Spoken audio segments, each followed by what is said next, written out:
You got the Fishman with the microphone, and it's got the undersaddle piezo, so you can blend the two of them like that.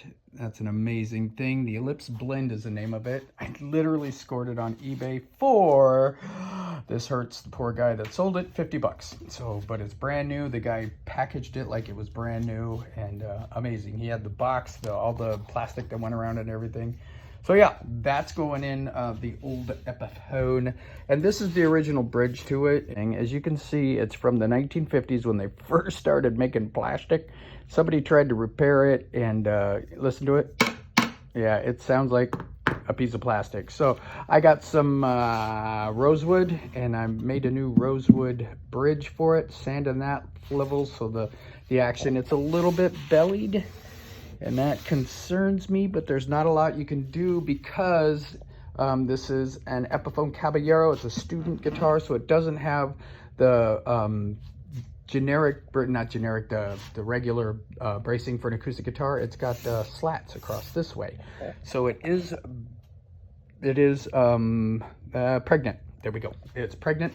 So we're going to put a new bridge on it, but the bridge, I matched these exactly, but because of that belly in it, because of the belly, I'm making this bridge not as tall. So now we're just knocking off the height of this, and we'll get that back in. It's already mounted. It comes in these cool, Fishman really thought about that. These guys right here are magnetic, and so when you put it in, it just punk and just clicks right back into the spots.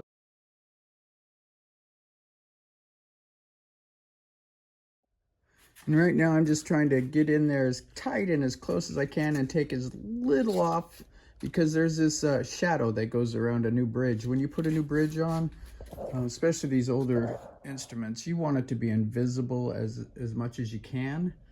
And yeah, so I'm using a super, it's a worn 320, so it's probably around a 600. And just taking my sweet, sweet time, just getting that little bit of glue and a little bit of everything, make it butt up to each other quite nicely.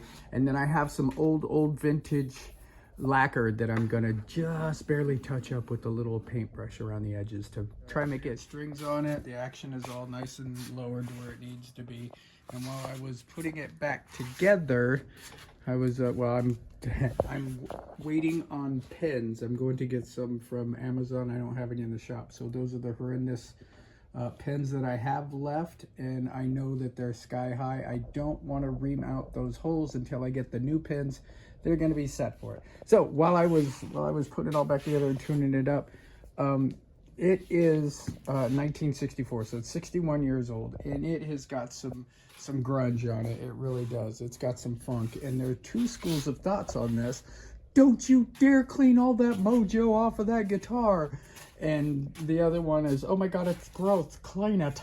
So I'm gonna be in the middle here, and what I found to work really good right now is Chemical Brothers Hydro Slick. It's what I use on my hot rod to keep it very, very clean, and it seems to be doing this cool thing to where it's taking just enough of the dirt off and then sealing in the mojo, so it's becoming really cool. And plus, you get to see the amazing grain of this old growth mahogany underneath. So I'm going to continue to be on the school of thought where we clean it up really good, but don't take the mojo off. So I'm going to balance the two. Again, I know there's some old school people out there that are going, whatever you do, don't clean that guitar.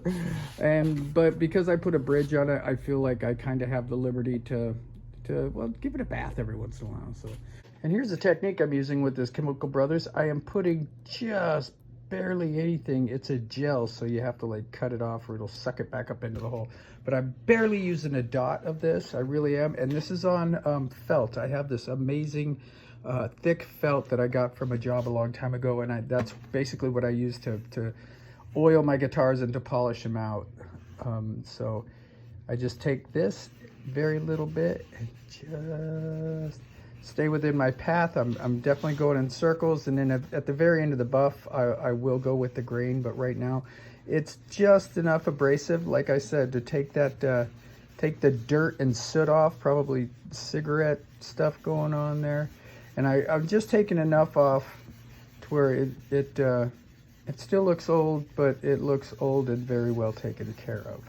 So even just after that right there, that's what comes off of it. So that's how nasty this guitar was. It didn't feel like it. It felt all slick and everything, but I just, again, just giving Grandpa a bath.